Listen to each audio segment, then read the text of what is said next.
Ezequiel, capítulo 1, verso 1. Era o 5º dia do 4º mês do 30º ano, e eu estava entre os exilados, junto ao rio Quebar. Abriram-se os céus, e eu tive visões de Deus. Quero, nessa tarde, com muita alegria, saudar a todos vocês, aos irmãos, às irmãs aqui presentes, dizer que vocês são muito bem-vindos para essa consulta 2010 da Fraternidade Teológica Latino-Americana, Setor Brasil. É uma consulta que tem sido tecida com muito carinho e com muito temor diante de Deus. E eu iniciei lendo esse versículo de Ezequiel, porque é um versículo que é extremamente desafiador para a minha vida, porque fala de um rapaz que no auge de sua juventude foi arrancado à força de sua terra, foi levado para uma terra distante, viveu exílio, viveu as dores, as tensões, as preocupações, as crises de identidade inclusive, estando num lugar distante que era o seu, com um povo que não era o seu, ou os que estavam ali eram todos escravizados. E no meio de toda essa crise, ele tem um encontro com Deus, depois de 5 anos de um silêncio total dos céus. Um dia os céus se abrem, e esse rapaz tem um encontro com Deus. Deus fala com ele, depois de todo o silêncio. Eu acho que esse versículo ele tem muito a ver com a caminhada da FTL no Brasil, com os desafios que estão sobre todos nós nos dias em que vivemos. Dias de profunda esperança, de profunda desesperança, de muita crise, inclusive crise de identidade, não é verdade? Só que quando eu olho para esse texto ele me fala alguma coisa muito sério. Ele fala que Ezequiel, nesse momento em que Deus falou com ele, em que ele viveu naquele momento aquela crise, em que ele foi chamado, foi vocacionado, e logo depois, nos próximos capítulos, você vê a missão que Ezequiel recebe, uma missão que se deu no meio de muita crise. Algumas coisas me marcam nesse texto. São os 2 eixos no qual essa revelação divina ela é trazida para a vida desse rapaz. O primeiro eixo é o eixo da visão humana. Ezequiel é chamado e vocacionado por Deus para realizar aquele ministério tão importante e difícil. Mas Ezequiel ele tem uma visão muito clara do ambiente, do contexto em que ele está vivendo.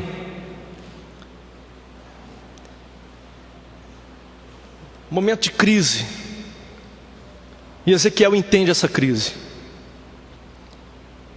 É importante termos uma visão, um eixo da visão humana presente em nosso ministério, se queremos verdadeiramente cumprir com o chamado e com a vocação que Deus tem trazido a nós. Mas há um segundo eixo, que é o eixo da visão divina. Os céus se abrem, e apesar de todo o silêncio que imperava até então, Deus fala. Nós precisamos muito, queridos, nesses dias aqui dessa conferência da Fraternidade Teológica, estarmos atentos a esses 2 eixos, o eixo da visão humana, porque a visão humana, sem a visão divina, ela tende a se tornar extremamente pessimista. E não são poucos os teólogos pessimistas que têm trabalhado nos dias de hoje, tem feito a sua teologia a partir do pessimismo. E para lidar com esse pessimismo, às vezes precisam mudar até o caráter de Deus. E nós vemos também que é importante ter a visão divina, porque a visão divina, sem a visão humana, ela tende a se tornar uma visão profundamente triunfalista. E também temos visto nos dias de hoje muita gente que prega um evangelho que ignora o seu contexto.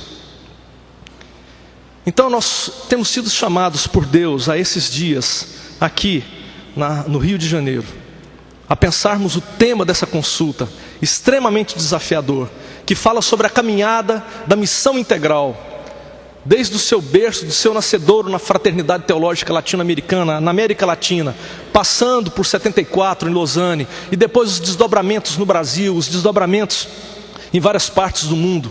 E agora, analisarmos tudo isso com muito temor e tremor diante de Deus, a partir desses dois eixos da visão. Para aqueles que conhecem pouco da Fraternidade Teológica Latino-Americana, eu quero dizer a vocês que a FTL nasceu em 1969, em Bogotá, na Colômbia, e ela tem por propostas promover espaços para reflexão teológica contextualizada a partir do cenário bonito, colorido, mas também muito sofrido e desgastado da América Latina. A Fraternidade Teológica Latino-Americana tem como uma de suas marcas principalmente a fraternidade e o diálogo com a palavra de Deus, marcados pela diversidade do povo evangélico e também pelo compromisso com o reino de Deus e sua expressão na vida e na missão da igreja latino-americana. Talvez alguns se assustem com o que eu vou dizer agora, mas a Fraternidade Teológica Latino-Americana não é uma fraternidade primeiramente de teólogos. É uma fraternidade multidisciplinar. E por mais que pareça conter um viés acadêmico, ela está aberta para o povo de Deus em geral. Foi assim que ela surgiu. E foi assim que ela se deu na caminhada dos tempos.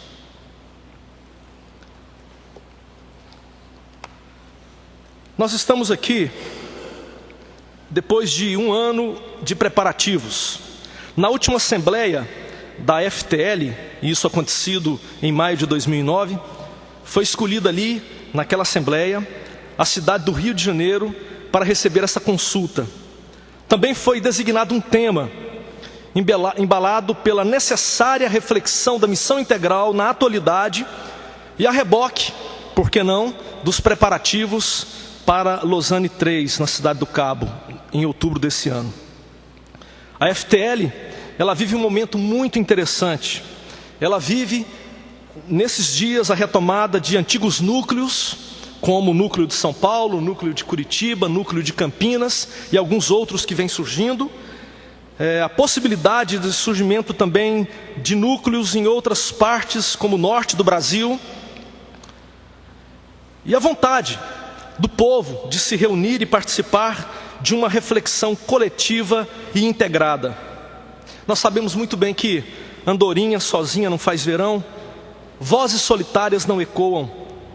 E a igreja brasileira, ela tem visto e presenciado muito disso nos nossos tempos. Agora eu quero lembrar a vocês que reunir a família é muito bom, mesmo à guisa de alguns possíveis desentendimentos familiares que surgem entre irmãos que há muito não se abraçam, não se beijam, não conversam, por estarem em caminhos um tanto diferentes. A consulta 2010 tem tido esse significado prazeroso para nós da diretoria da FTL. É a família que se reúne. Aqui nós teremos alguns, e temos alguns já, irmãos mais velhos da FTL. Aqueles que escreveram a história da FTL e ainda continuam fazendo a história da FTL. Como o Robson Cavalcante, o Valdir Esternágio, o Keio Assa e tantos outros que estão entre nós. Mas aqui também se reúnem os irmãos caçulas, aqueles jovens que estão sonhando com o reino de Deus e trabalhando e orando e vivendo em prol dele.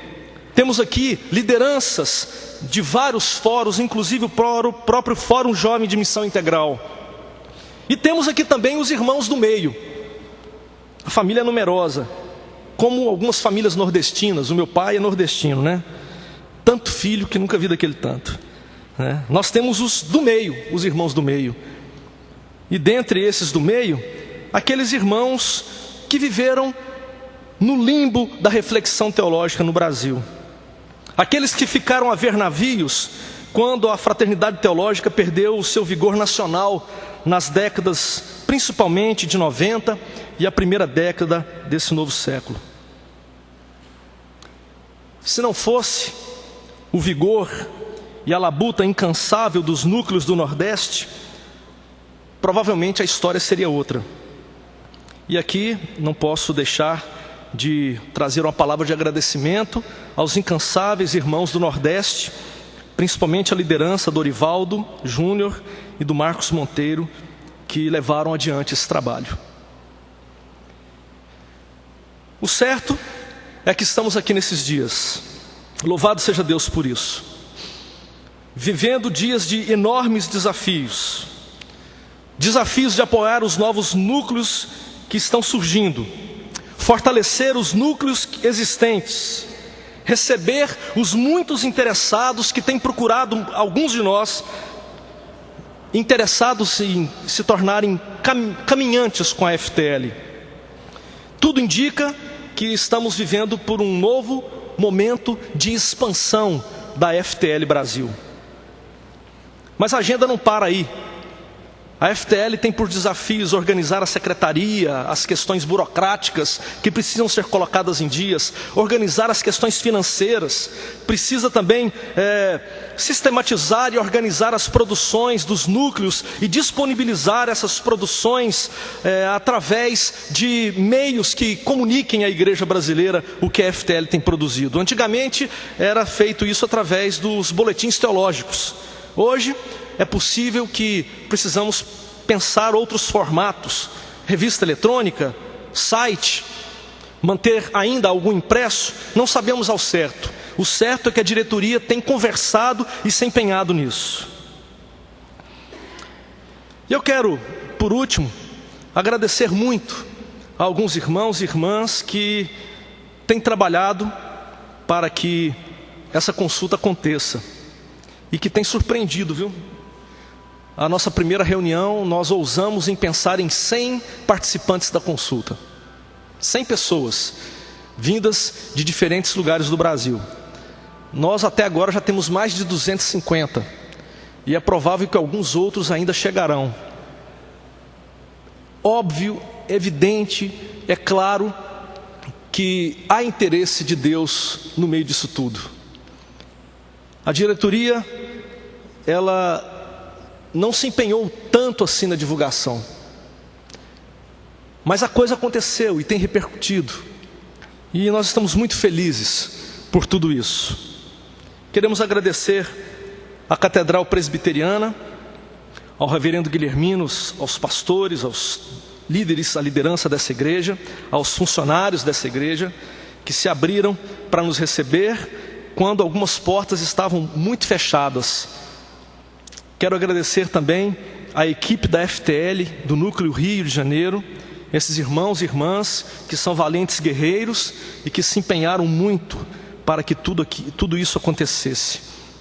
Quero agradecer a liderança do Clemir, que coordena o Núcleo do Rio, a sua extrema dedicação e zelo na organização desse evento aqui no Rio. Agradecer muito, de coração, ao Wilson Costa, o secretário executivo atual da FTL, que assumiu esse cargo, essa função, e imediatamente já se doou quase que integralmente, mesmo não recebendo financeiramente para tal, mas se doou quase que integralmente na organização desse evento. Quero também agradecer aos demais irmãos da diretoria, aos irmãos e irmãs preletores, músicos que aceitaram dividir conosco essa responsabilidade. Bem, irmãos, o desejo do coração é que os céus se abram diante de nós, é que saiamos daqui movidos por esperança, por desafios e por anseios. Que essa consulta da FTL possa nos desafiar a seguir adiante no cumprimento da missão que Deus tem dedicado a todos nós. E que sejamos como Ezequiel, obedientes ao chamado, à vocação, mesmo que isso vá contra o nosso comodismo e contra o nosso próprio eu. Que Deus nos ajude, que Deus nos capacite e que Deus use muito todos aqueles que forem usar desse púlpito, que forem usar da mesa, das conversas e corredores, para que o nome de Cristo seja exaltado, glorificado e que a igreja brasileira cresça assim para a glória do nosso Senhor. Que Ele nos abençoe. Sejam todos bem-vindos. Amém. Roberto de Amâncio.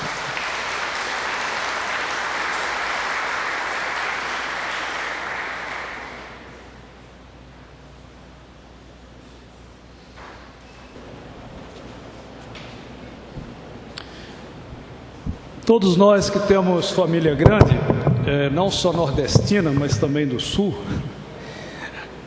Eu sou de uma família de 6 irmãos e sei como é difícil definir uma data para que a família se encontre, né? Então, quando nós pensamos nessa data aqui, alguns disseram que bom, é feriado. Outros disseram, puxa, tinha que ser um feriado, né?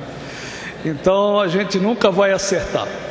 Mas, de qualquer maneira, é um privilégio muito grande e eu estava pensando um pouco, avaliando assim, recebendo as inscrições ao longo desses 2 meses, né? E olhando cada irmão, cada irmã, da onde estaria vindo para se encontrar aqui no Rio de Janeiro. E o investimento de tempo, de recurso, em viagem, em deslocamento para estar aqui, eu acho que nós não conseguimos avaliar muito bem. É uma coisa muito grande. E eu sei que cada um que está aqui, cada uma, teve que empregar recurso, tempo e arrumar esse tempo na sua agenda. E algumas pessoas têm mais dificuldade de tempo do que outras, né? Embora todo mundo tenha as 24 horas do dia e tal. E é um privilégio para a gente receber hoje à tarde, para a nossa conferência de abertura, pessoas como do bispo Dom Robson Cavalcante, um dos fundadores da Fraternidade Teológica Latino-Americana no continente, né? E também o próprio pastor Ed René Kivitz, de São Paulo, e alguém que está chegando aqui para participar com a gente, embora já participe lá em Belo Horizonte há algum tempo, mas vai ser um privilégio grande também ouvi-lo pela primeira vez nesse espaço da fraternidade, que é o Robson Franco Guimarães, né? E nós temos o privilégio de ter a moderação para essa mesa de abertura do nosso irmão pastor Clemir Fernandes, que é o coordenador do núcleo local aqui do Rio de Janeiro. E eu queria convidar esses irmãos todos para vir à frente e tomar assento aqui à mesa. E o Clemir vai conduzir isso. Eu quero convidar o Clemir para vir logo aqui. E a nossa sugestão, até por uma questão logística, é que quem for fazer uso da palavra, use esse púlpito aqui, tá bom?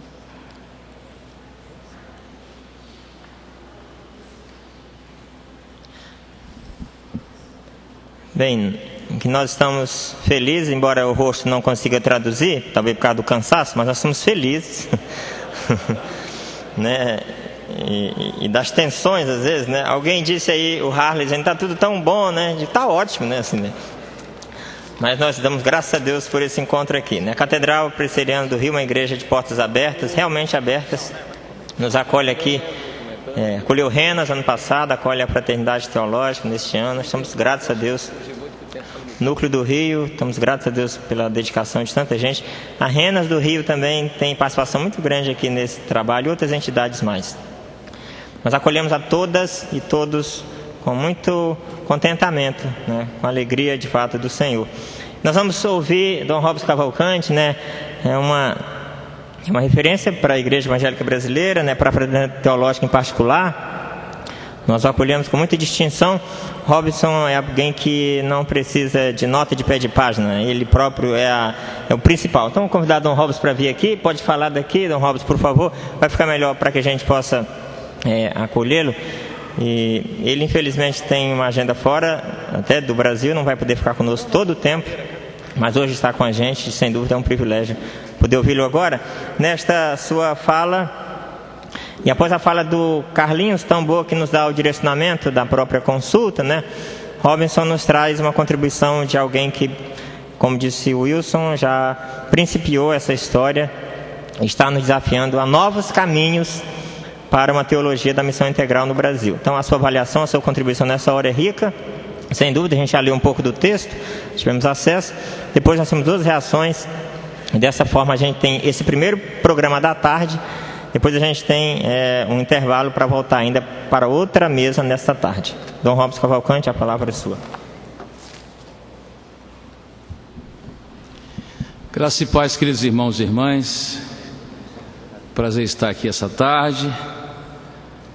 Tomando como ponto de partida o Congresso de Lausanne, e como isso aconteceu há 36 anos, a maioria da bancada já se encontra na glória. Então eu sou uma espécie em extinção, e eu creio que uma das razões do convite para a minha presença é o fato de estar vivo.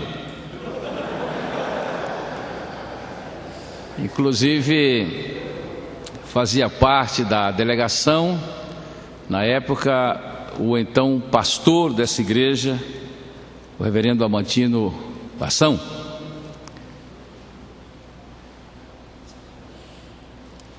Alguém disse que um povo sem passado é um povo sem futuro. Um povo sem história é um povo sem identidade. E que a grande diferença entre a estabilidade e a permanência de Israel ao longo de tantos séculos e a instabilidade da igreja se deve a 2 palavras gregas. O povo de Israel se move pela anamnese, pela constante e permanente recordação dos feitos de Deus na história. Um momento litúrgico muito importante é na Páscoa, quando o filho menor pergunta ao seu pai: meu pai, por que essas coisas aconteceram? Então, o que mantém Israel vivo é a constante recordação dos feitos de Deus. É uma religião da anamnese. E a tragédia da igreja é que é uma religião da amnésia. Ela se caracteriza pela compulsiva atitude de rechaço, esquecimento, desconhecimento e desvalorização do que Deus fez através da história.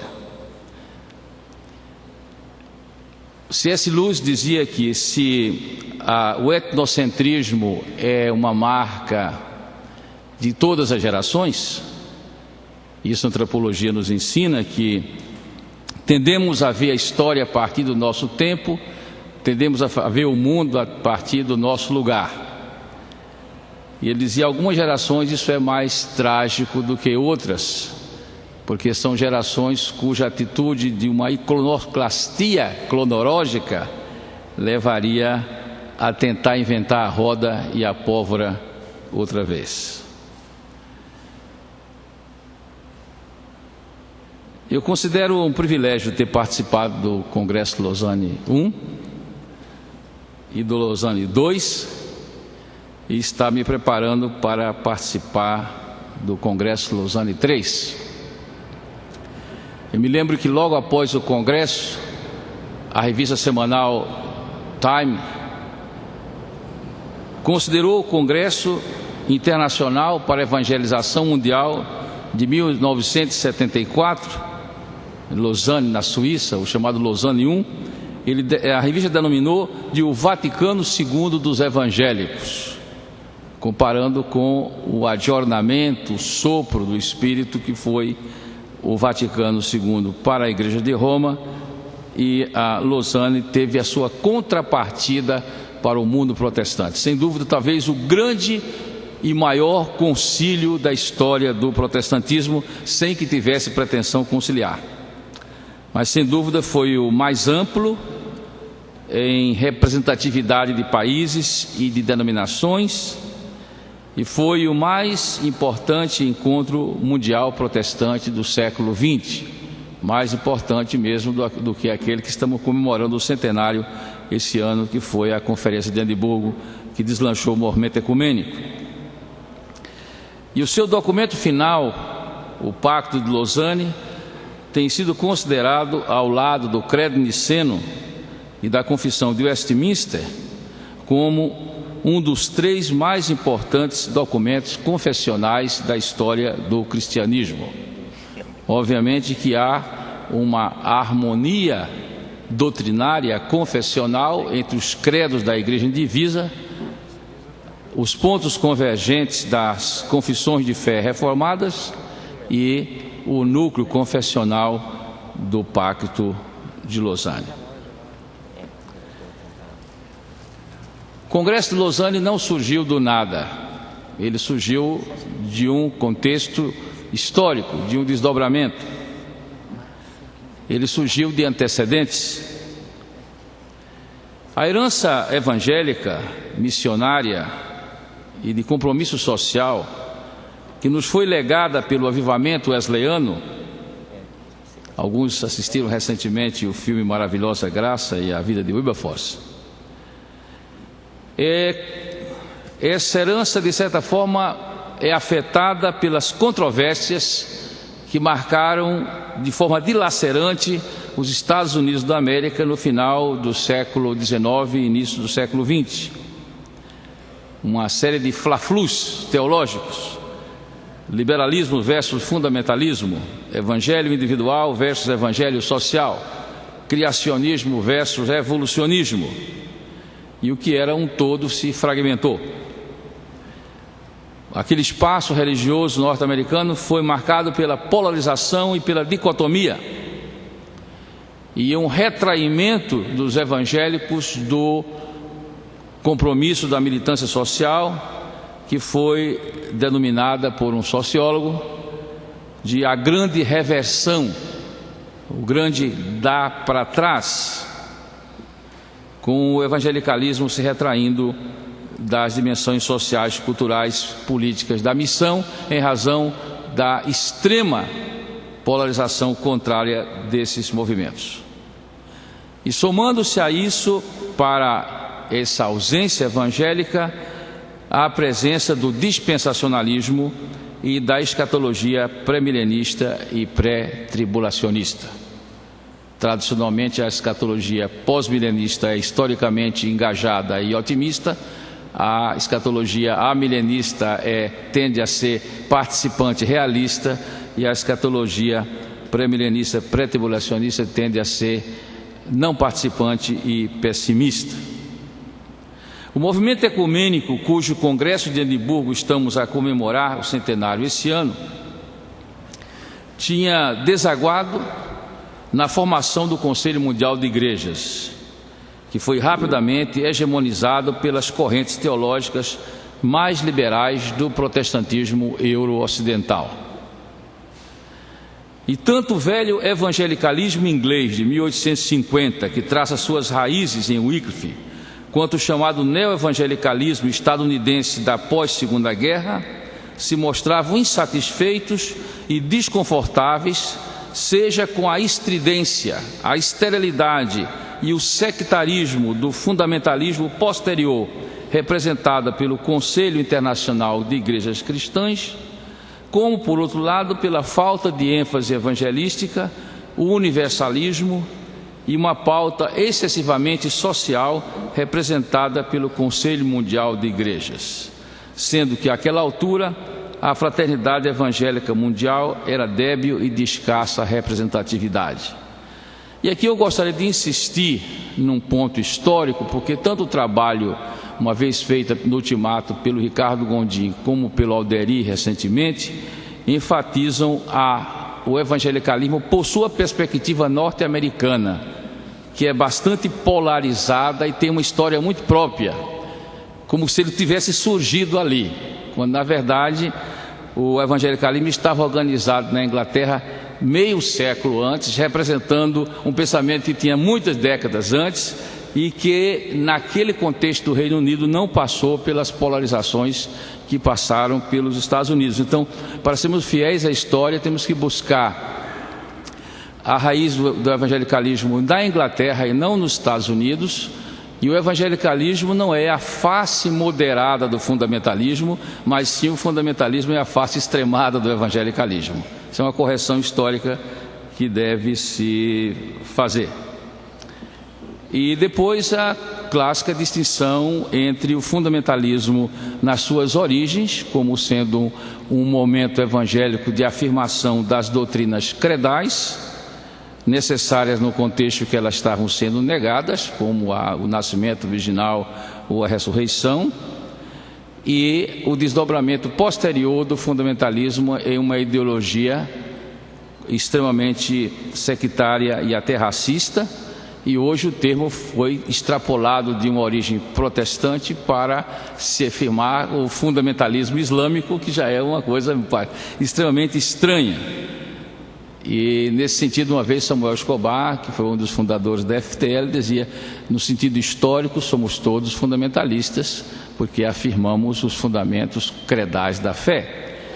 E John Stott, para evitar mal entendido, escreveu o livro chamado Os Essenciais, para contrastar com os fundamentais, já que a gente tem esse fenômeno histórico que as palavras perdem a sua origem e se distorcem para sempre.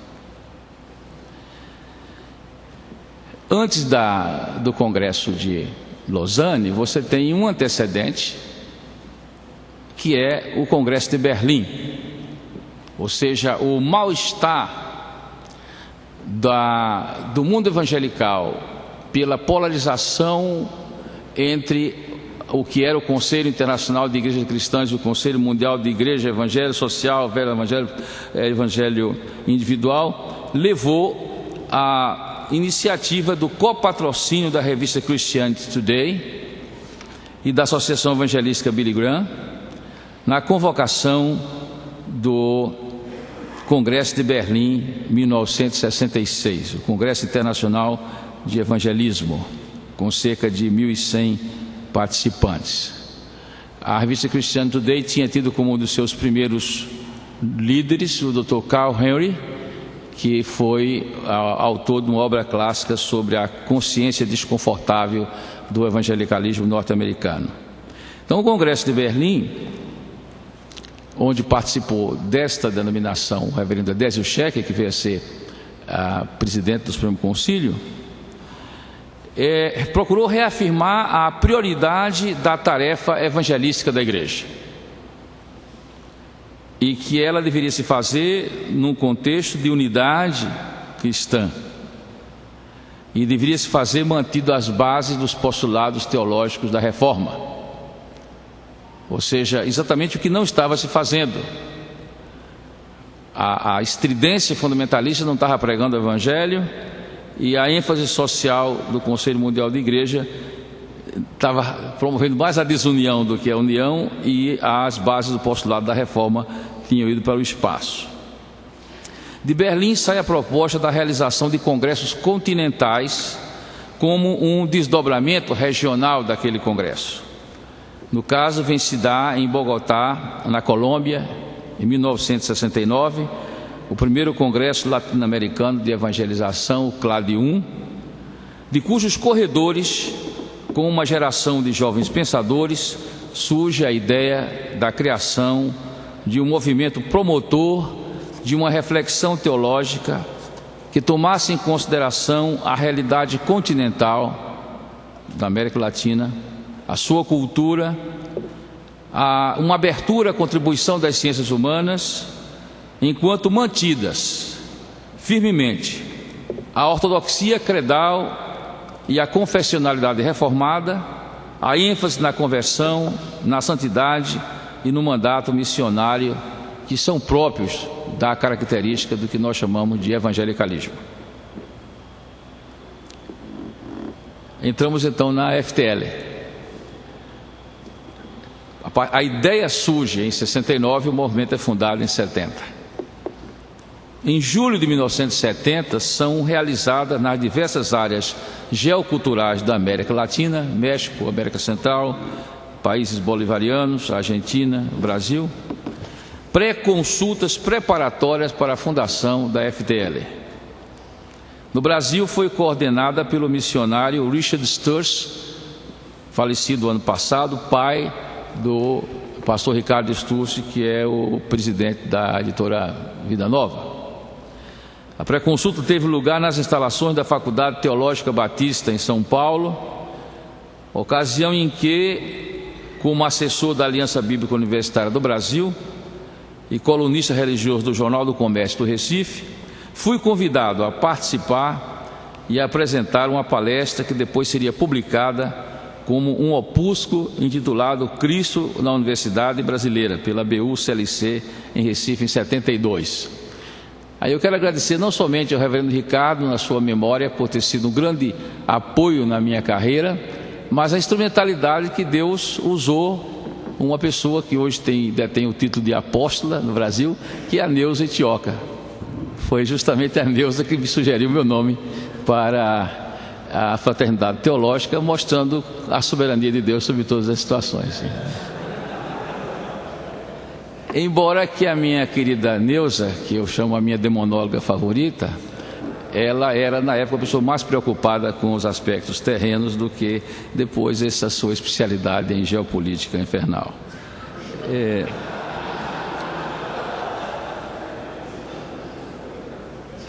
Em dezembro de 1970, aí foi realizada a consulta fundadora, a consulta teológica sobre o tema A Bíblia na América Latina, e a Assembleia de Fundação da entidade, que foi denominada originalmente, e assim permaneceu por cerca de 3 anos, de Fraternidade de Teólogos Latino-Americanos.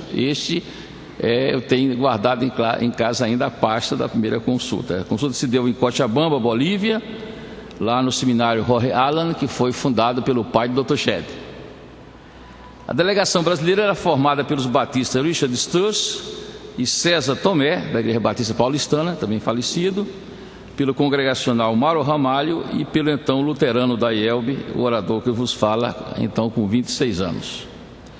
Em 72, realizamos no Seminário Evangélico Peruano, Carretera Chosica, em Lima, uma segunda consulta teológica intitulada O Reino de Deus na América Latina. Aprovamos os estatutos e mudamos a denominação para a Fraternidade Teológica Latino-Americana, porque uma das críticas que se fazia à FTL é que a maioria dos seus líderes nunca tinha passado por um seminário, inclusive Samuel Escobar. E René Padilha, brincando, dizia: é por isso mesmo que eles fazem teologia, que no seminário eles não aprendem a fazer teologia, aprendem a repetir. E isso foi alvo de gozação, que era um grupo de teólogos formado em pedagogia, em sociologia, esse negócio assim. Então chegamos ao Congresso de Lausanne. Então, Berlim, CLAD 1, FTL, Lausanne. O Congresso de Lausanne foi um desdobramento do Congresso de Berlim e dos congressos continentais, como o CLAD 1, procurando ampliar quantitativa e qualitativamente a sua representatividade. E embora ainda no contexto da Guerra Fria, teve a presença de delegações de alguns países do bloco soviético. Os membros da nascente FTL estavam representados nas várias instâncias do Congresso, que tinha uma alta percentagem dos seus participantes, dirigentes e oradores, pessoas ligadas à Fraternidade Internacional de Estudantes Evangélicos, a IFES, da qual a ABUB é um movimento membro, inclusive o seu secretário executivo, Paul Little, que organizava as famosas conferências missionárias de Urbana. Quando o Shuao Yan, que era o secretário mundial da IFES, convocou os ex-abeuenses para um chá na abertura do Congresso, apareceram 250 pessoas, inclusive quase todos os oradores. Nas palestras principais se destacaram as de René Padilha e Samuel Escobar, enquanto outros membros da FTL participaram de painéis e de seminários temáticos. O Congresso de Lausanne foi um evento de evangélicos, descolados do fundamentalismo, em discordância com os liberais, procurando responder aos desafios seculares da conjuntura e, em unidade, reafirmar o imperativo missionário da Igreja. Uma retomada do evangelicalismo progressista anterior às controvérsias e polarizações geradas pela grande reversão. devo informar que, além do Pacto de Lausanne propriamente dito, houve um pacto adicional, redigido pela esquerda evangélica, que era opcional, não era um documento oficial, e que a maioria assinou, inclusive o primeiro que assinou foi o Dr. Billy Graham, para que não se diga que ele chefiou um momento reacionário no Congresso. Ele assinou, ele disse: eu concordo inteiramente com este pacto. Era um pacto muito mais radical do ponto de vista social, mas ele dizia: nós temos que buscar o consenso fidelio, né? Já que o documento foi para a base e voltou várias vezes. Do Brasil, tivemos o pastor Nilson do Moral Fanini Batista como um dos co-presidentes de Lausanne. A única falha do meu querido amigo Nilson Fanini foi não querer participar da Santa Ceia, porque ele era presidente da Convenção Batista, pega ramal aqui, embora Billy Graham, como Batista, fosse presidir a Santa Ceia, e aí houve uma arrumação de última hora, tira a cadeira dele, para não ficar aquele negócio de debate de política que faltava, tirou a cadeira dele, ele ficou escondido lá atrás, e se colocou um tapume assim, quem fosse tomar a ceia ficava na frente, quem não fosse tomar atrás. Aí Davi Gomes chega para mim, que é meu colega de quarto: se eu, o que é que eu faço? Eu digo: ele é presidente da Convenção Batista e você é presidente da Sociedade Bíblica, pega a bandeja. E aí, porque ele jogava para a plateia maior, né? Então teve essas engenharias muito engraçadas, porque a delegação batista brasileira era uma das poucas que não estava querendo tomar a ceia, enquanto o celebrante era batista. Mas isso aí faz parte dos bastidores da história. Eu sei que o pastor Fanini na glória não vai ficar zangado comigo de eu contar essa. Outra figura que foi da comissão executiva de Lausanne, um grande estadista da igreja, que ainda precisa ser reescrita desse Brasil, o homem que sustentou a Assembleia de Deus antes que ela estourasse em 100 tendências, até uma semana passada, foi o pastor Alcibiades Vasconcelos, um gigante do movimento de Lausanne. E eu, o pastor Davi Gomes e outros integramos a comissão de convocação. O pastor Fanini foi escolhido como presidente da delegação brasileira. É um negócio organizado. E quem era o vice-presidente? Representante da IPB, reverendo Nemir Marien, de saudosa memória. Antes que ele sofresse aquele acidente no rosto, que bateu na cabeça dele e provocou algumas mudanças teológicas. Eu sempre tive essa tese, que o pastor Nemir foi antes e depois do acidente. Todo neurologista sabe que um acidente na cabeça provoca mudanças profundas.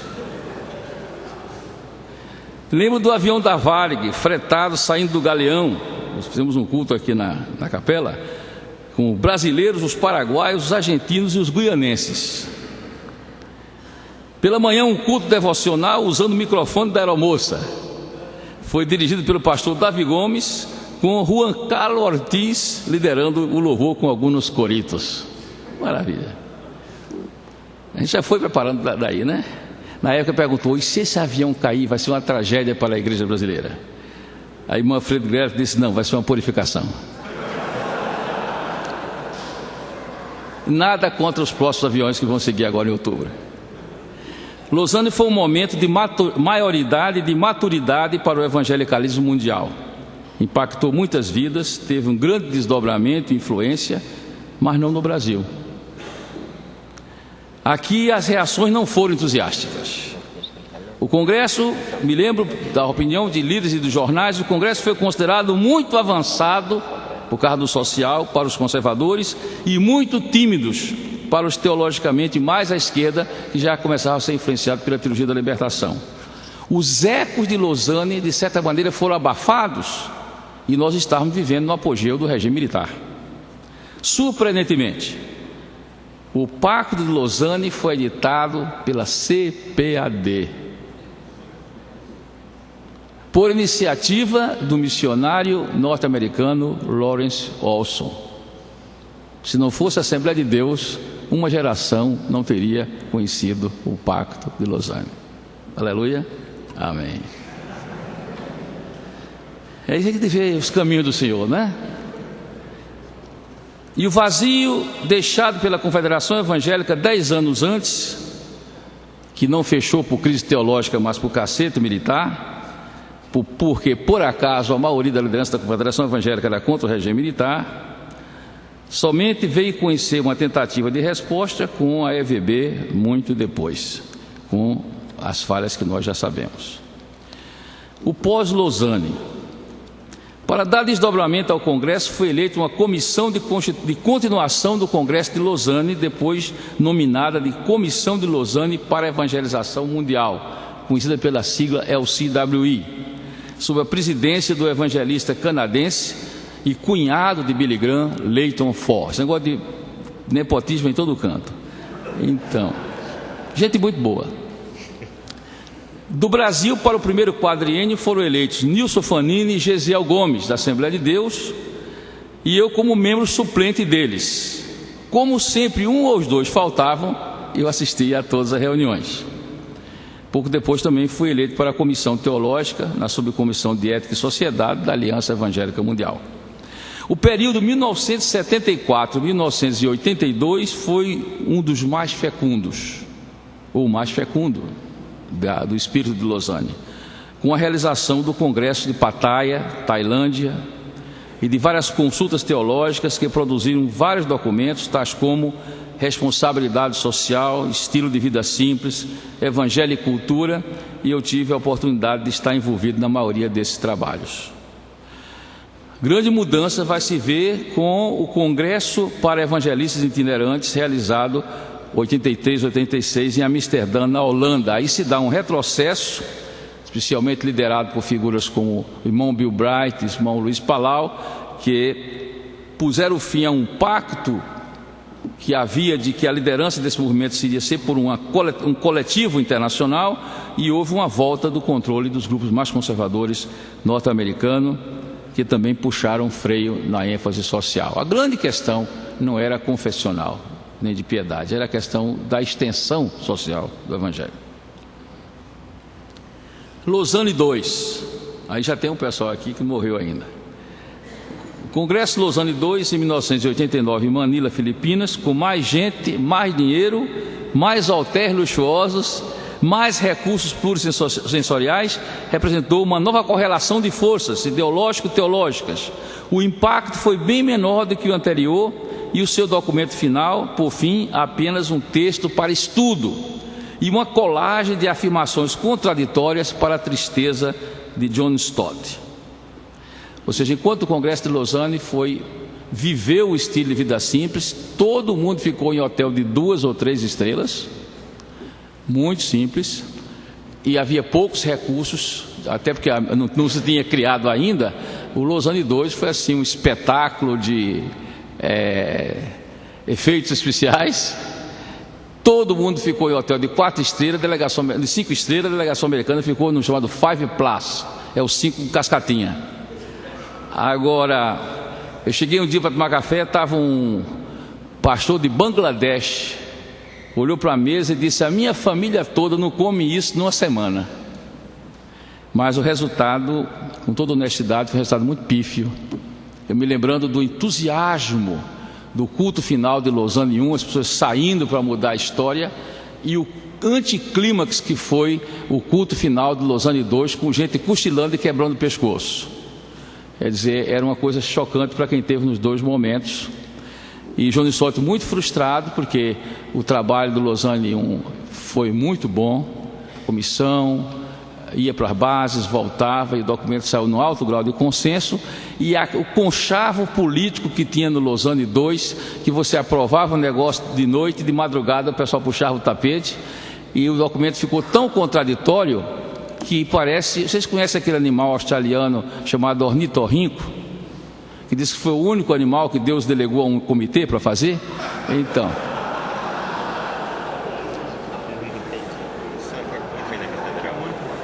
esse era mais ou menos o documento que saiu de estudo. A partir daí, embora o chamado espírito de Lausanne continuasse vivo, e continua, o movimento como tal conheceu inegável declínio. FTL, Escola de Pensamento. Tem uma aguinha para o orador também?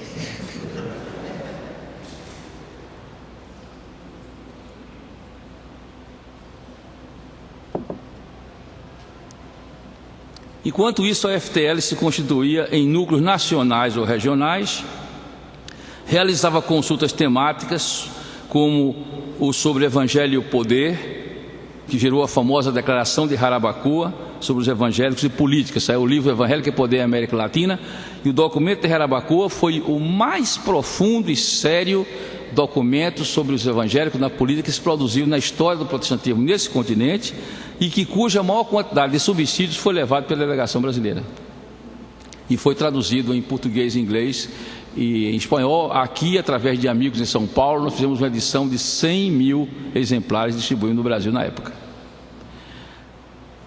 Promoveu então a FTL, porque primeiro o CLAD foi promovido ainda pela Associação Billy Graham e o Christian Today, e o diretor foi um americano, Clyde Taylor. O CLAD 2 já em 1979 em Huampaní, Peru, depois o CLAD 3 em Quito, foram promovidos já pela FTL, com grande vigor, e fazendo brotar em todo o continente um grande número de pensadores e escritores para um evangelicalismo progressista. Eu fiquei na comissão de seleção do CLAD 2, uma tarefa muito difícil em oração de tentar evitar discriminar denominações, regiões, etc. Junto com o Daltside e Dieter Breppel. Então, esse evangelicalismo progressista, que vai sair das fileiras de núcleos da fraternidade no continente, estará presente no processo de redemocratização do continente. Em vários continentes tivemos movimentos evangélicos pela Constituinte, movimentos evangélicos pela Direta Já. Não foi algo peculiar ao Brasil. Eu me lembro que no CLAD 2, quem estava lá se lembra que nós, no domingo, fizemos uma parte de um movimento de massa no Peru, que reuniu na Praça Tupac Amaru 60 mil pessoas com um culto de ação de graças pela nova Constituição do país, que garantia a liberdade religiosa, e um dos constituintes era um dos nossos líderes, que era o irmão Pedro Arana. Por 7 anos tive a honra de servir em sua comissão executiva ao lado de René Padilha, Samuel Escobar, Pedro Arana, Orlando Costas, Rolando Gutierrez, Pedro Savage, Emílio Nunes e tantos outros. A FTL também sofreu naqueles tempos de Guerra Fria e polarizações ideológicas e teológicas bastante, fomos muito incompreendidos.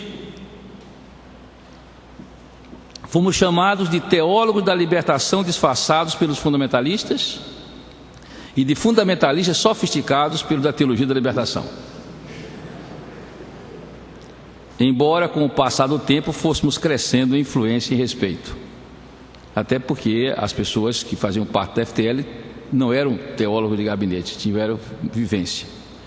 Nós, pioneiros, idealizadores, fundadores e construtores da FTL, no meio de tanta incompreensão e oposição, nunca fomos um bloco monolítico, uniformizante. Tínhamos quebra-pau até dentro da diretoria. Eu tive muitas polêmicas com Orlando Costa, por exemplo, mas tínhamos nossas ênfases, métodos e divergências quanto ao secundário. Mas, sem dúvida, qualquer analista ou qualquer historiador do pensamento cristão da América Latina vai chegar a essa conclusão ao ler os documentos das consultas e a produção de textos e livros. E vale salientar que, se você fosse membro da FTL, você tinha que publicar um texto teológico pelo menos por ano. A sua filiação era condicionada à publicação de um texto teológico por ano. O pessoal virou escritor na tapa. Então, mas sem dúvida nos constituímos em uma escola de pensamento teológico continental, cristã, ortodoxa, protestante e evangélica. A FTL nunca foi uma mera associação de pensadores, amorfa ou eclética, onde tudo era possível desde que dita com nível. Nota de rodapé, normas técnicas. Nunca fomos uma mera sociedade científica, unida apenas pelas normas técnicas de redação, buscando o reconhecimento das autoridades educacionais. Fomos militantes em favor de bandeiras e contra bandeiras. Eu não creio em movimento que não tenha adversários.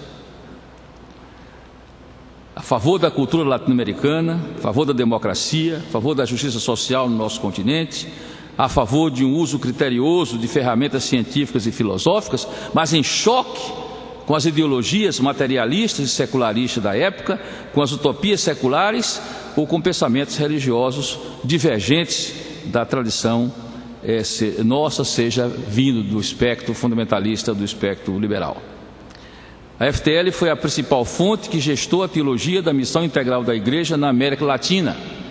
E aí tem que estudar um pouco a biografia de cada um dos fundadores, que passa por alguns que foram alunos de Mackay, outros que leram a filosofia personalista católica, outros que foram alunos de Barth. Havia várias fontes dentro daquela liderança. Mas gestou a teologia na América Latina, em diálogo com os pensadores progressistas de outros continentes. Tivemos encontro de diálogo com a Ásia e com a África, e de grande repercussão em todo o mundo. Sem dinheiro, várias vezes a dificuldade de fazer nossas consultas, porque as fontes no primeiro mundo queriam veto em nomes de pensadores, empurrar oradores, e a nossa diretoria, durante meus 7 anos que eu ali fiquei, nós não aceitarmos qualquer doação que viesse com cláusula de vetos ou oradores empurrados. Então, podemos afirmar que nem todos que fizeram o movimento de Lausanne eram adeptos da missão integral, mas que ela foi hegemônica e que uma das suas fontes mais fecundas no movimento de Lausanne foi a FTL, que com suas nuances foi a principal expoente desse pensar evangélico progressista em nosso continente. E aí nós chegamos à última parte: Novo Mundo, Novo Congresso. E eu quero de antemão dizer a vocês que eu peço desculpas, porque na minha caminhada já de 50 anos de crente, eu gosto de assistir os eventos todos, de escutar as pessoas, mas esse evento se dá no meio de do momento mais pesado da minha agenda. Eu estou aqui já pelo sul e sudeste há 2 semanas, vou em casa lavar a roupa e domingo estou seguindo para os Estados Unidos. E daí eu não tenho ainda os recursos dos companheiros Macedo, por exemplo, para ter um jatinho. E então estou indo hoje com passagem pago aqui pelos irmãos aqui de Niterói, pela Gol mesmo.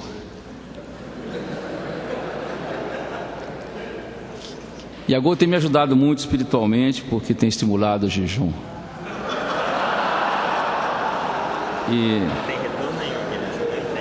Então, vamos fechando. O mundo mudou muito desde Lausanne I, 1974, e de Lausanne II, 1989. O muro caiu, as utopias sumiram, o poder político-militar é monopolar e o econômico oligopolizado. O cinismo está em alta. O hedonismo consumista é a filosofia prática das multidões, que já trocaram a praça das manifestações pela praça das alimentações. Esse é o grande simbolismo da minha geração e da atual. O cenário religioso também mudou com o ressurgimento das grandes religiões, especialmente o Islã, e um secularismo agressivo, pós-cristão, perseguidor, anticristão, que cresce no espaço euro-ocidental sob a falsa retórica do laicismo. Laicismo é separação institucional igreja e Estado, e não vedar o discurso de argumento político no espaço público. A agenda GLS-TB transforma um pecado privado em um direito público. A velha cristandade do liberalismo moderno e mais do liberalismo pós-moderno pratica um original araquiri religioso, enquanto a teologia da prosperidade, a teologia da batalha espiritual, a afirmação positiva e o pseudo-neopentecostalismo se torna uma nova força de uma cristandade que, segundo o livro já traduzido do Philip Jenkins, se desloca do norte para o sul, a nova cristandade. Áreas fechadas, áreas hostis a serem enfrentadas por uma igreja como nunca na sua história, miseravelmente dilacerada. e que essa história de unidade invisível, isso é neoplatonismo puro, porque esse negócio que é importante é a unidade espiritual e tal. Esse negócio de espiritual é para a porta do cemitério. Então, implodindo de heresias racionalistas ou irracionais. Diante desse quadro, haverá disposição, espaço e escuta à voz de Deus no Lausanne 3, na cidade do Cabo, na África do Sul. E me preocupa porque no Lausanne 1, 6 meses antes, já tinha lido todas as palestras. E já tinha mandado um questionário desse tamanho de todas as palestras, que foi reprocessado, e lá foi apresentada uma outra versão. Então, levamos 6 meses mastigando o Congresso, e depois, 6 meses depois, lá vem atrás os documentos e o livrão. Então, nós estamos indo assim um pouco kierkegaardianamente, com um salto no escuro, né? Haverá ainda suficiente convicção evangélica para, mantendo as verdades do Pacto de Lausanne, tratarmos novas temáticas sem negar o afirmado? Continuamos nós que fazemos essa caminhada e que estamos indo ao estado do Cabo. Continuamos a crer na providência do Senhor da história, do Senhor da igreja. Continuamos a crer na palavra e no Espírito. Continuamos a nos mover pela fé e pela esperança. Mas, valemos reconhecer, humanamente não podemos ser otimistas. E na delegação brasileira, quanto desse legado é conhecido, é crido, é confessado, é apropriado, é reafirmado, é atualizado? E nos perguntamos: que mundo nós queremos? Que igreja nós queremos? Que país nós queremos?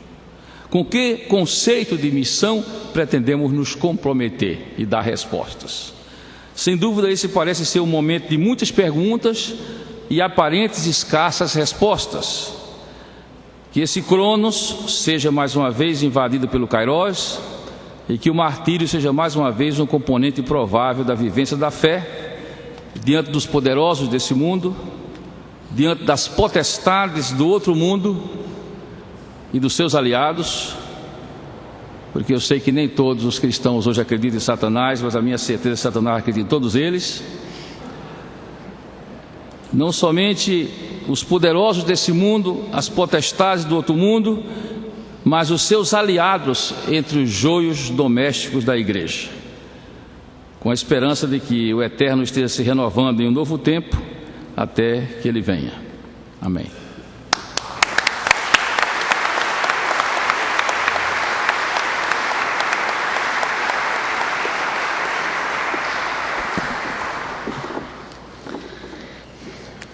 Nós só poderemos caminhar se soubermos por onde outros já caminharam, que também nos ajudam a balizar esse caminho, né? Presença aqui de Robson Cavalcante, com histórias que nós talvez já temos ciência, mas o testemunho dele aqui é de fato um estímulo enorme para todos nós, mais do que das informações, da metodologia, da produção de reflexão que possa ajudar a orientar a nossa igreja, a igreja do Senhor. A história é importante, como a gente percebeu, e a memória é fundamental para que a gente possa, de fato, ressignificar o nosso presente, a nossa própria caminhada. O Robson citou Edimburgo, um membro da FTL, inclusive do Núcleo do Rio, está hoje em Edimburgo, tem a reunião do centenário da conferência de 1910, o Antônio Carlos Ribeiro, tem mandado textos aí, que quem desejar poderá, inclusive, ter acesso a essas informações. Nós vamos ter 2 falas agora e vamos ter que falar a partir daqui por causa das questões técnicas aí da gravação. Mas o Ed René é o que vai nos falar nessa hora, inicialmente. E o Robson tocou na questão do reino de Deus, e uma questão cara para a caminhada da própria fraternidade teológica. O Ed, em 1989, no meu último ano no Seminário Batista aqui no Rio, nós o convidamos como centro acadêmico, e ele fez uma conferência com o nome de O Reino de Deus e Suas Implicações para a Igreja Contemporânea. Isso tem 21 anos, assim. E é um tema que Dom Robson tangenciou aqui muito rapidamente, citou outras pessoas. Eu queria que você abrisse, antes de pedir o Ed que possa falar, no programa, logo na página seguinte à primeira folha, tem saudações de irmãos distantes. Quem mandou uma saudação foi mencionado aqui pelo Robinson, que foi René Padilha, foi mencionado como um desses pioneiros da caminhada da fraternidade.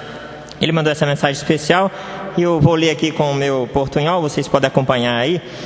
Amados hermanos e hermanas em Cristo, me alegra muito saber da reunião do setor brasileiro da FTL esse fim de semana. Recebam um afetuoso saludo de minha parte e meus melhores desejos que o encontro seja muito frutífero para a causa de Jesus Cristo e a glória de Deus.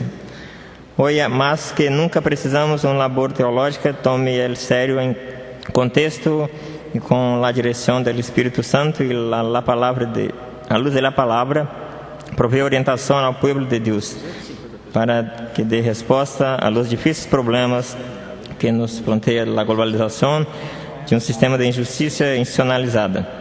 Que este encontro haga um aporte significativo em essa direção, particularmente em Padilha. Robson falou desse caminho, né, do passado, que é também presente, com a presença do René Padilha, que nos estimula para que essa caminhada que a gente tem até o sábado nos ajude a pensar também o presente, o nosso futuro. Ed, então, nos ajuda, portanto, nessa hora, a reação à palavra do Robson. Ed, René? Os currículos todos, se alguém quiser mais informações, estão aí no programinha de Quem é Quem, que fala aqui em nossa consulta.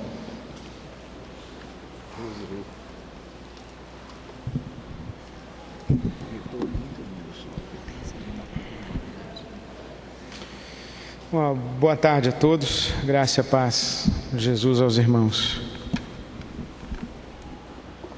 Amém? Amém. Bom, é um privilégio participar ainda aqui de parte da nossa consulta e um privilégio também muito grande é poder reagir a esta fala do Robinson. E a minha escolha de reação, alguém já disse que todo ponto de vista é a vista de um ponto. Então, o meu ponto de vista, eu opto que seja o ponto pastoral, porque assim eu compreendo a ênfase, se não quase a totalidade da minha vocação, que é no engajamento como pastor de uma igreja local. Então, o meu olhar para essa história da missão integral tem a ver com a minha formação pastoral e com o meu ministério pastoral. Eu cheguei no seminário, mais precisamente a Faculdade Teológica Batista de São Paulo, em 1981.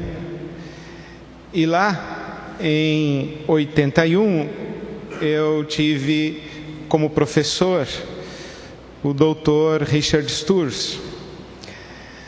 E foi ele quem me apresentou René Padilha. E àquela altura eu estava lá com os meus 17 anos, talvez, acho que 17 para 18, foi quando eu li René Padilha. E o artigo era sobre teologia da libertação. E o René Padilha estava dizendo que a questão urgente não era a crítica teológica, a teologia da libertação, que era católica, mas como a igreja chamada evangélica ou o movimento protestante responderia as mesmas perguntas que a teologia da libertação estava tentando responder na América Latina. E foi ali que, pela primeira vez, uma luz foi acesa e me deu um norte. É que a teologia, ela deveria ser feita não apenas com a ferramenta da filosofia para responder ao vazio de sentido da Europa, por exemplo, mas a teologia deveria ser feita com as ferramentas das ciências sociais para responder ao sofrimento, especialmente nos países de terceiro mundo e mais propriamente na América Latina. Foi na carona dessas leituras que eu li a série de Lausanne, os 10 fascículos publicados pela Visão Mundial e a ABU. Aliás, eu aproveitaria a presença do Robson. A informação que eu tenho é que a primeira publicação em português é de 1984. Procede, não? Lembra disso? Da série. Então, Lausanne foi 1974 e o primeiro texto em português traduzido chegou depois de 10 anos para nós. Mas eu cheguei no seminário em 81, então em 84 fui lendo a teologia do chamado movimento de Lausanne, John Stott, René Padilha, e foi em 1985 a primeira vez em que tive o privilégio de ouvir o Robson Cavalcante ao vivo. Eu era ainda seminarista na Igreja Batista do Marapé, em Santos, e o Robson nos falou um sábado à tarde, e eu me lembro como se fosse hoje, e anotei a seguinte frase: a missão da igreja é manifestar aqui e agora, como sinal profético, a maior densidade possível do reino de Deus, que se consumará ali e além. Palavras literais do Robson, não sei se você se lembra delas, mas eu lembro porque foram escritas na contracapa da minha Bíblia em 1985. A missão da igreja é manifestar aqui e agora, como sinal profético, a maior densidade possível do reino de Deus, que se consumará ali e além. Foi nesse movimento que eu recebi a tarefa de escrever um artigo para o centro acadêmico da Faculdade Teológica, para o jornal, e escrevi que a responsabilidade social da igreja era não apenas dar o peixe e ensinar a pescar, mas promover ou cooperar na promoção de transformação das estruturas da sociedade, para que todo pescador tivesse acesso à beirada do rio, tivesse acesso à vara de pescar, tivesse acesso a mecanismos justos de comercialização do peixe pescado e assim por diante. O artigo foi censurado e o professor Richard Sturz me chamou e disse: olha, o diretor pediu que eu avaliasse o seu artigo. O que eu faço agora? Eu falei: eu não sei o que o senhor vai fazer, mas isso aí foi o senhor que me ensinou. E ele deu então um parecer. Ele disse que, de fato, o artigo não era dos mais ortodoxos, mas estava dentro dos limites toleráveis de divergência. E aquilo talvez tenha sido para mim uma palavra profética, porque desde então eu acho que a minha reflexão teológica e a minha ação pastoral não é das mais ortodoxas, mas eu espero sempre ser contado entre aqueles que estão nos limites toleráveis de divergência. Até porque a frase que está estampada aqui atrás diz que nós não devemos nos ocupar apenas de fazer a relação entre a autoridade da Bíblia e uma teologia existente, mas devemos nos ocupar em fazer a relação entre a autoridade da Bíblia e uma teologia que ainda não existe. A ideia de que a teologia não está pronta é uma ideia que deve acompanhar a nossa reflexão teológica, especialmente na América Latina. Se a gente entender razoavelmente o que acontece em Lausanne em 74, é que os que detinham o poder da reflexão teológica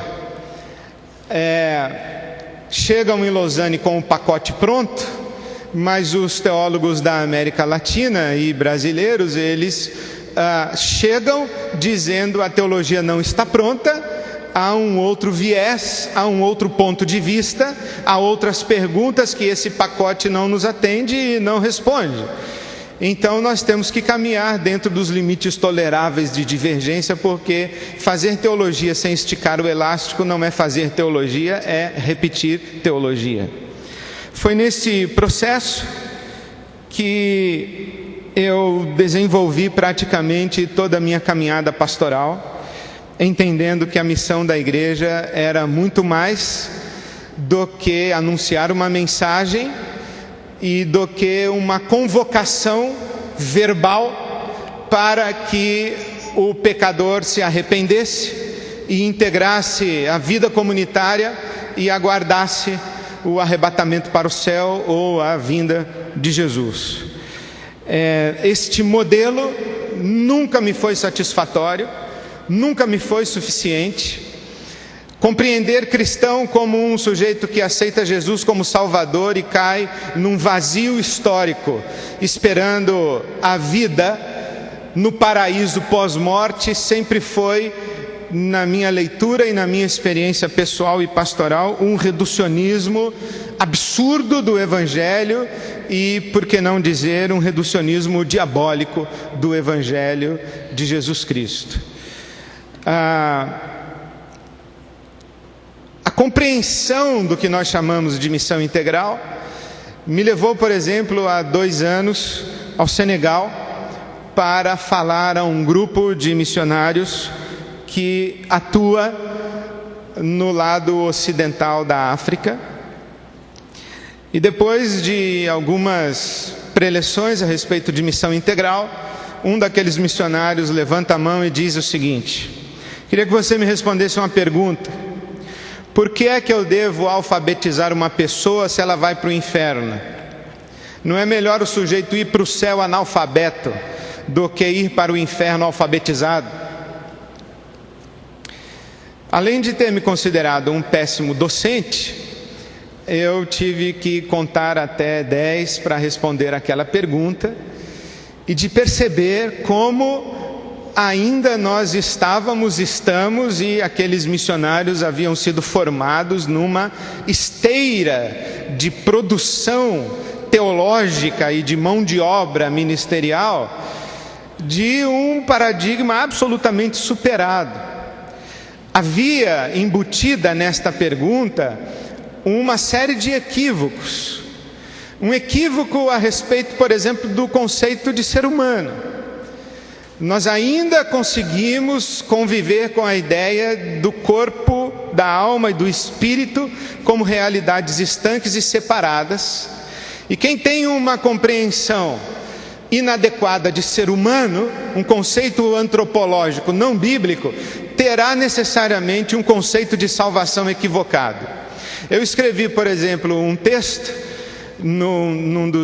acho que no meu último livro, dizendo que nós cristãos não acreditamos na imortalidade da alma. A editora evangélica censurou. E eu falei, não, deixa eu entender, nós cristãos não acreditamos na imortalidade da alma. Não, mas você não pode falar isso. Eu falei, como eu não posso falar isso? Nós cristãos acreditamos na ressurreição, nós não acreditamos na imortalidade da alma.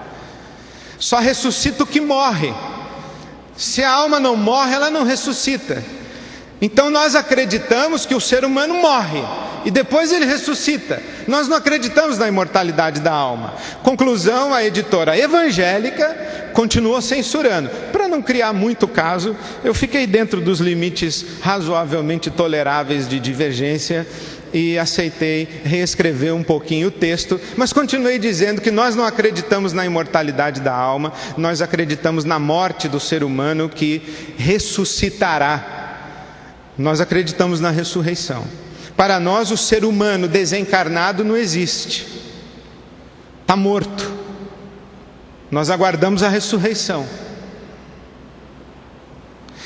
E por isso é que nós, influenciados por essa teologia platônica e pela mentalidade, talvez o pessoal fica lendo muito o Evangelho segundo Kardec e acreditando nessas coisas. Então a gente acredita que salvação é aceitar Jesus como Salvador.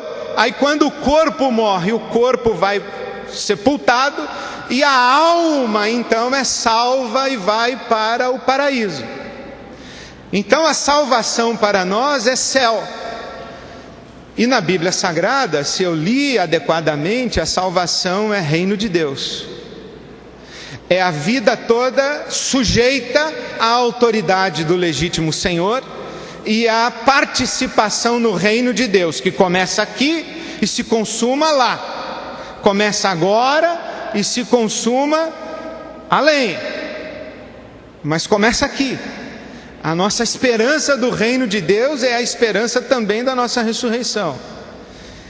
Então, quando a gente fraciona o ser humano, a gente distorce o conceito de salvação e transforma a missão num mero anúncio ou no querigma de uma mensagem, para que o sujeito concorde com a mensagem, integre a igreja, fuja do mundo e aguarde a sua salvação no pós-morte, indo para o céu em alma.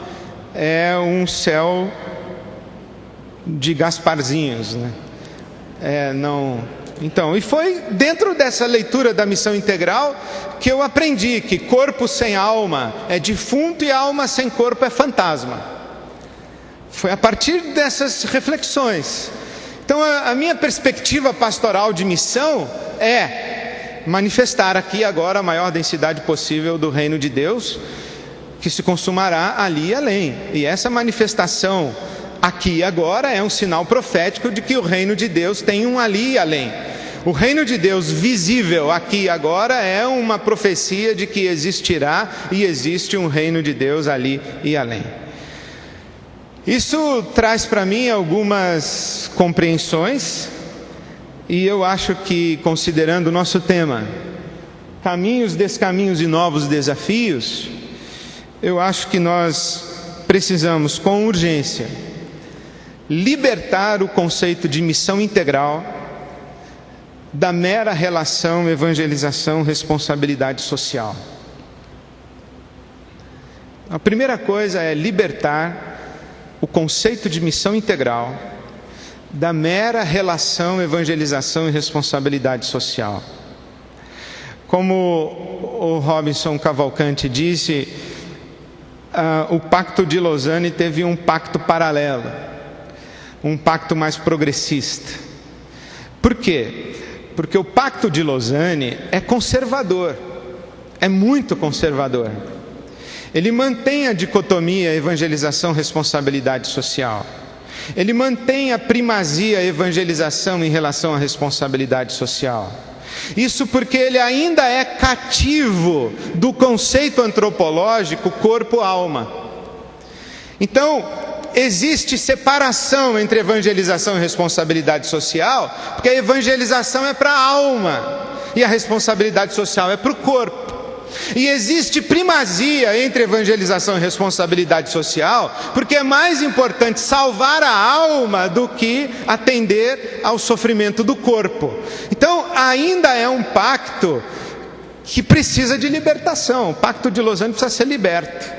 Precisa ser liberto dessa mera relação evangelização-responsabilidade social, porque ela é fruto de, acredito eu, um conceito antropológico equivocado.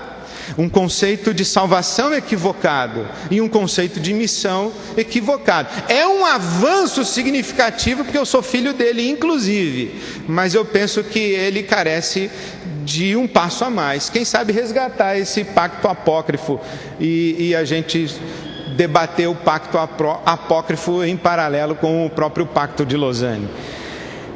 Penso também que fazer essa libertação da relação evangelização-responsabilidade social é necessária, porque hoje é muito interessante. Eu visito algumas igrejas que dizem que são comprometidas com a missão integral e tudo que elas têm é uma creche. Qualquer um que tem creche hoje acha que faz missão integral. E é uma nova versão de redução do compromisso social da igreja. E acho também, em segundo lugar, que nós devemos libertar a missão integral deste paradigma da grande comissão que define a missão como fazer discípulos. Eu acho que a grande comissão é uma coisa e a missão da igreja é outra coisa. acho que a grande comissão não serve como texto fundante da missão. O texto fundante da missão pode ser Lucas capítulo 4, o Espírito do Senhor está sobre mim e me ungiu para anunciar o ano da graça, o ano aceitável do Senhor, o ano do jubileu. O texto fundante pode ser João, assim como o Pai me enviou ao mundo, eu também envio vocês ao mundo. Mas a grande comissão é pouco, porque a grande comissão gera no imaginário da nossa gente que a missão é fazer discípulos, o que, aliás, para a realidade da igreja evangélica no Brasil já seria bom demais, se nós estivéssemos comprometidos minimamente em fazer discípulos, mas ainda é pouco, porque fazer discípulos coloca a relação de Deus com o indivíduo. E na Bíblia Sagrada, quando você usa o paradigma do reino de Deus, você vai colocar a relação de Deus com todo o universo criado. A missão integral não é uma nova abordagem da relação entre Deus e o indivíduo, transformá-lo em discípulo engajado solidário. A missão integral é uma nova leitura soteriológica, que é Deus redimindo todo o seu universo.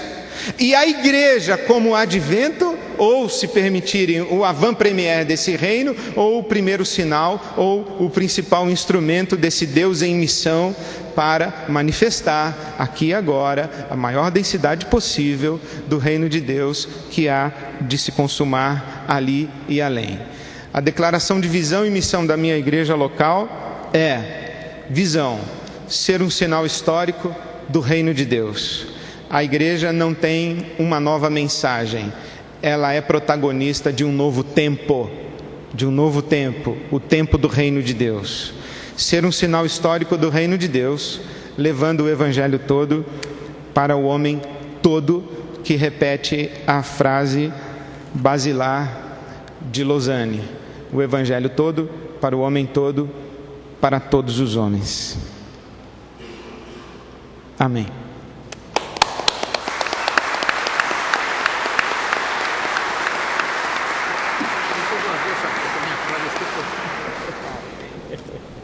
Sei que há tanta vontade de reação do público e eu queria falar tanta coisa, muita gente aqui também, mas após a gente espera que a gente se encontre aí pelos corredores para conversar mais, inclusive com estes e outros, né, e outras. Vou convidar o Robson Guimarães, não o Robinson Cavalcante, né? O Cavalcante falou, agora o Robson Guimarães vai nos falar. A palavra do Robinson Cavalcante foi, obviamente, norteada pela história, né? Ele usou esse método para construir o seu texto nessa tarde. E o Robson Guimarães, que é formado em História, pode nos ajudar também nesse momento de compreensão, interpretação, assim como o Ed nos desafiou nesta hora também. Ouçamos o Robson Guimarães.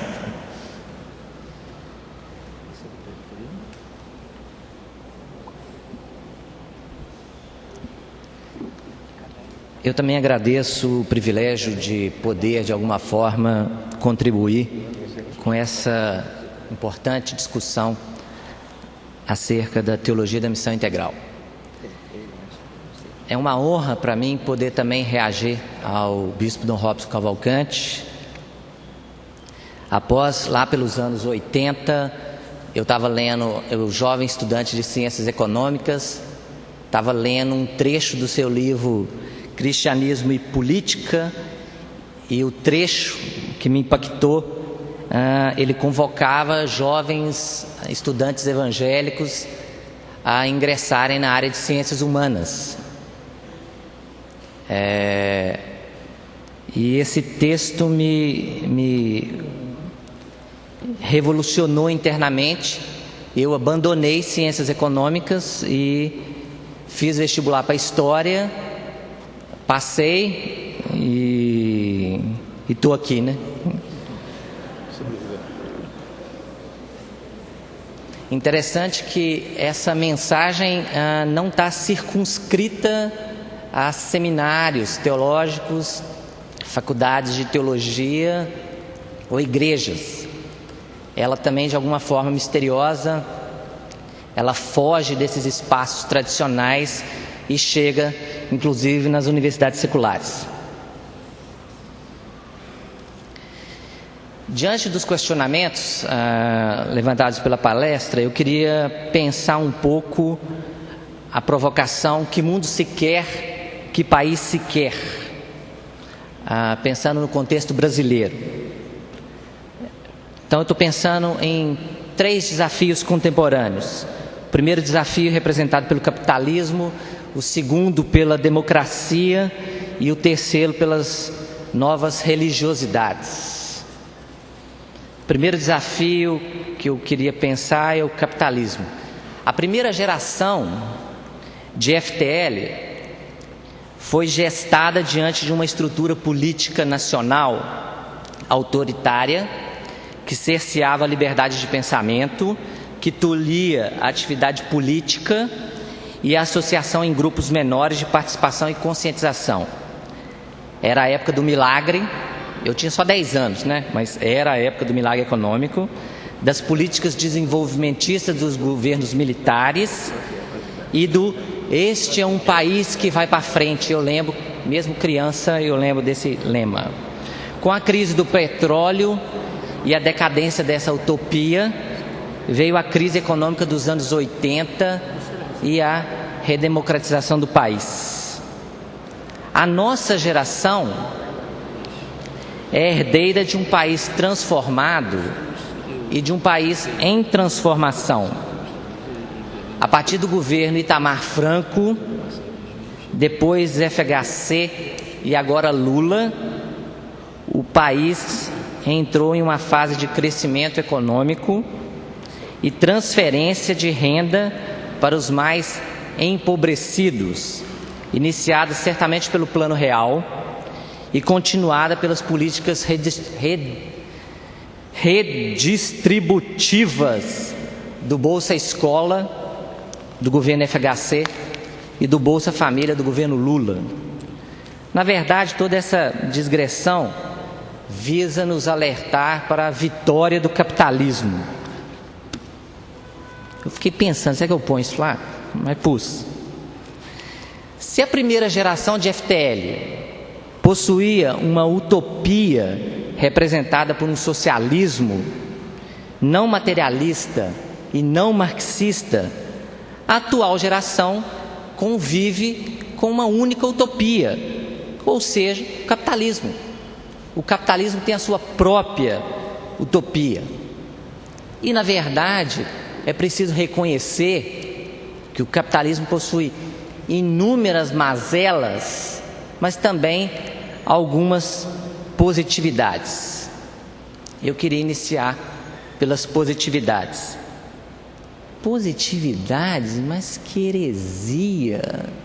Será? Em Minas a gente tem um ditado que é "Xô Satanás", né? Bem do interior. E eu cito um autor que vai um pouco nessa linha.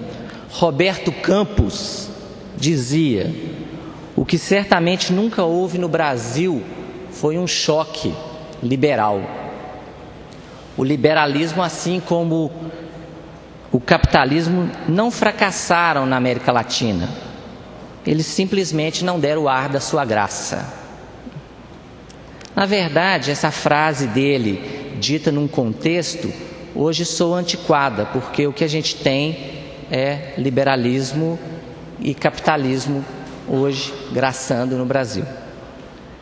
A aplicação do receituário liberal nos governos tanto do PSDB quanto do PT, moeda estável, política de responsabilidade fiscal, controle de infração, oferecimento de amplo crédito ao consumo, bancos saneados e lucrativos, fez com que o Brasil caminhasse rapidamente de um país periférico para se tornar um ator importante, ainda que extremamente atrapalhado, nas grandes questões internacionais. Com isso, a população em geral goza dos benefícios do atual desenvolvimento: mais emprego, mais renda e mais consumo. Os bancos estatais estão pensando e se articulando com a entrada da classe D no consumo, que vai representar cerca de 370 bilhões de reais somente no próximo ano. Já estão se articulando. Quer dizer, classe D indo para o consumo. Por outro lado, as mazelas permanecem. E não vou gastar muito tempo com elas, pois elas são conhecidas. Falta de educação, políticas de saúde em atendimento integral à população, incorporação dos marginalizados, dentre outras. Humildemente proponho, então, que sejamos cristãos capitalistas, pero não mucho. O que isso quer dizer?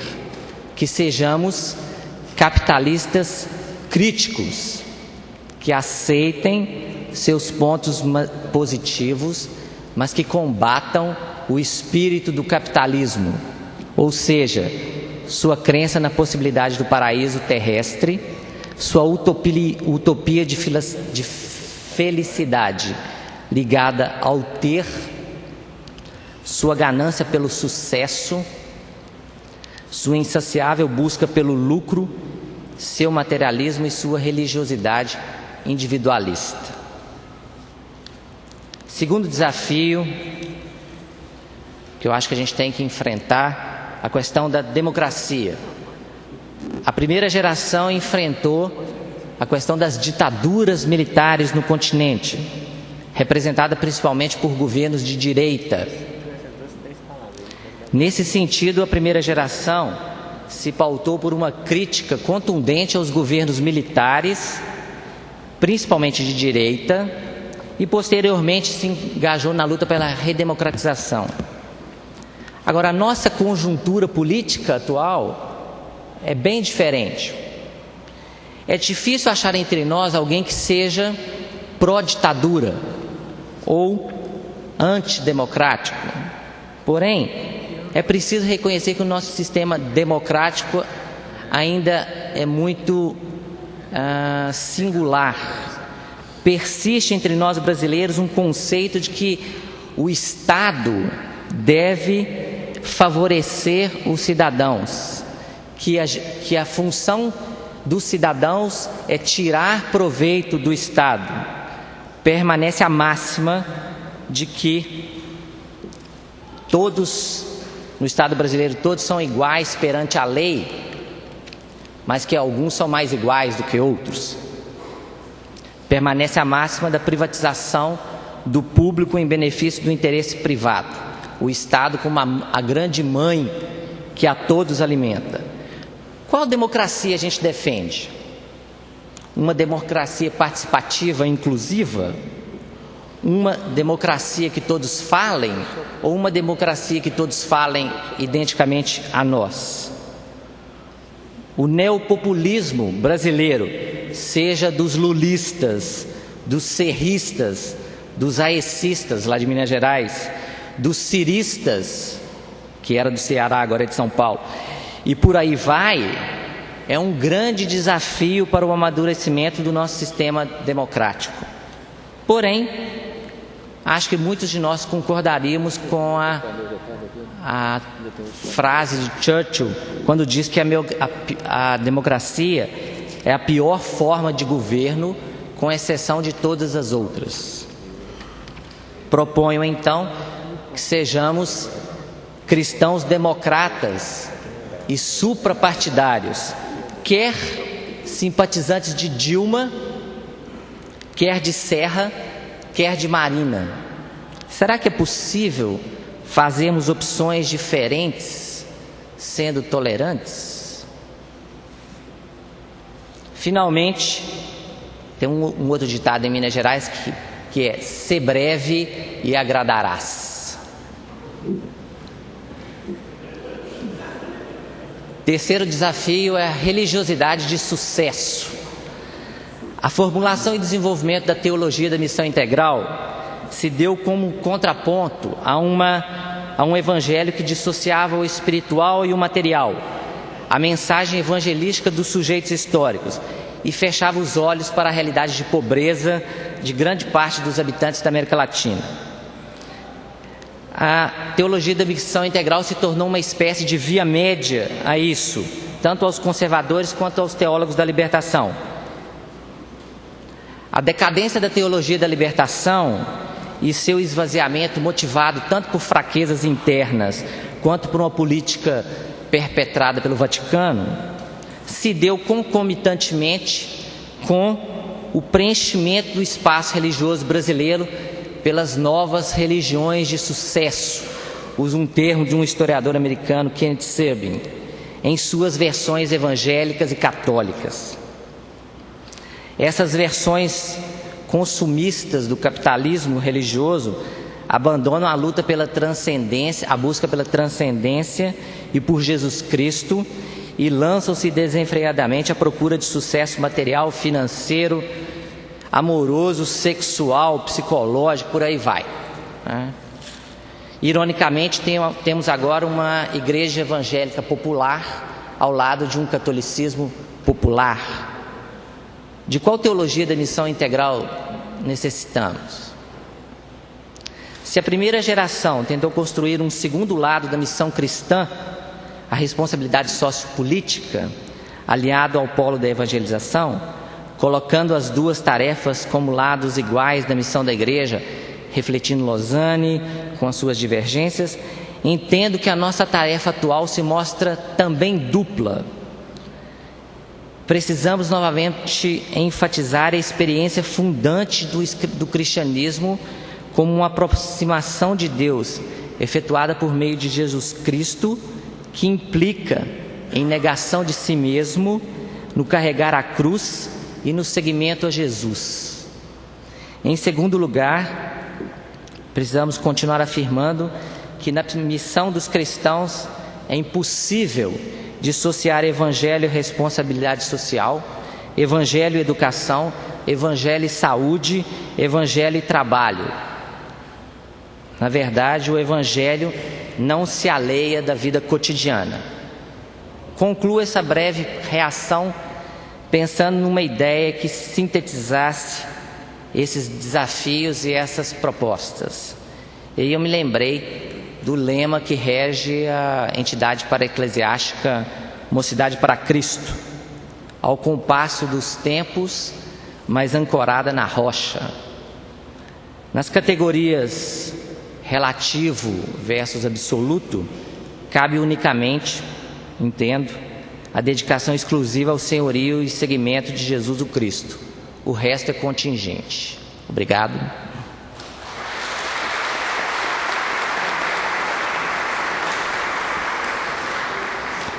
Vou convidar o Dom Robson, por favor. Ele vai ter uma tréplica rápida do que ouviu e as palavras de fato enriquecedoras e diferentes. Acho que é interessante, a gente vai ouvi-lo. E eu sei que provocou muito ele as duas falas, especialmente a última agora, né, Robson? Serei brevíssimo. Primeiro, 15 anos depois de Lausanne, a Conferência dos Bispos Anglicanos, Lambeth, foi a primeira denominação do mundo a oficializar a missão integral da igreja como sua visão de missão. E aí a redação já foi um pouco diferente. Primeiro, a missão é proclamar o evangelho do reino. Segundo, batizar e integrar os fiéis a uma comunidade de fé. Terceiro, ensinar a guardar todo o conselho de Deus. Quarto, suscitar no coração dos fiéis resposta de misericórdia às necessidades humanas.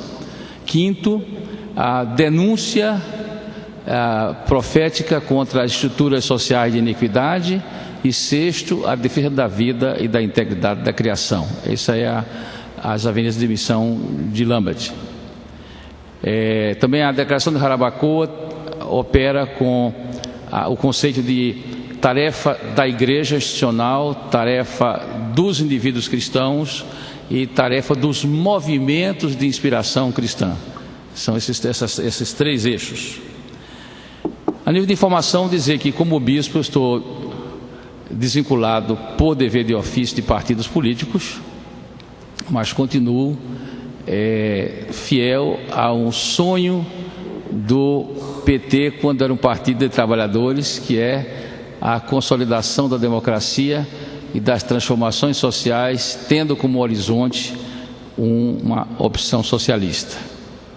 Obviamente, quando o partido abandonou esse objetivo, eu fui poupado de ter que abandoná-lo por força da injunção da igreja. O partido, da nossa igreja, o pastor pode ser filiado ao bispo, não. Então eu continuo socialista democrático. Orei metade da minha vida pela queda do lado de lá do muro, agora estou orando pela queda do lado de cá. E obviamente, quando Ed colocou essas colocações, eu creio que alguns temas teológicos, como eu tinha falado, a relação entre como trabalhar escatologia e missão, obviamente, questões como soteriologia universalista ou não universalista pesa na versão, se somos ou não somos universalistas. A outra questão do estado intermediário, ele parece representar mais aquele pessoal do ronco eterno, e quanto a gente que crê numa consciência, aí tem que arrumar outro pouco a diferença. Então vê que essas variáveis todas trabalham. E por último, agradecendo a atenção de vocês e desejar uma boa jornada e lamentar não estar presentes, e que aqueles que quiserem manter contato comigo, nós temos um site na internet, www.dar, é melhor dar do que receber, dar.org.br. Lá tem textos, notícias, que vocês podem nos escrever, e que Deus abençoe. Um grande abraço.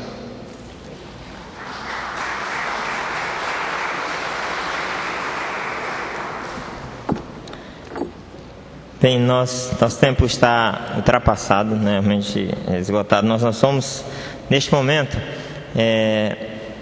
ter uma saída ligeira, mas antes da saída, nós vamos orar. Vamos ficar todos em pé?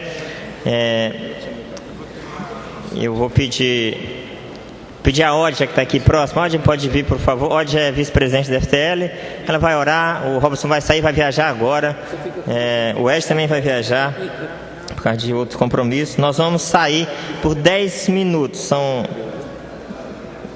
No máximo 15 nós voltaremos, porque tem uma mesa em seguida com o Valdir e com o Orivaldo Júnior. Então a gente precisa fazer isso logo em seguida. Hoje vai orar então por nós, pelos que vão viajar, e para que Deus continue a nos conduzir. Deus, obrigada por esse tempo que já tivemos aqui, iniciando essa consulta, a riqueza daquilo que ouvimos e como isso vai iluminar o nosso caminho, a nossa caminhada. Agradecemos por cada um que aqui trouxe contribuição tua para nós, para essa reflexão. Abençoe especialmente o Bispo Robson, que vai viajar, que o Senhor possa acompanhá-lo e nos acompanhar durante toda essa consulta. Continue inspirando palavras que possam ser reveladoras e desveladoras também para nós, que nos ajude a trilhar esse caminho com a tua presença e debaixo da orientação do teu Espírito. Agradecemos no nome de Jesus. Amém. Tem um café na cantina, por favor, tem um cafezinho na cantina. A gente volta em 10 minutos.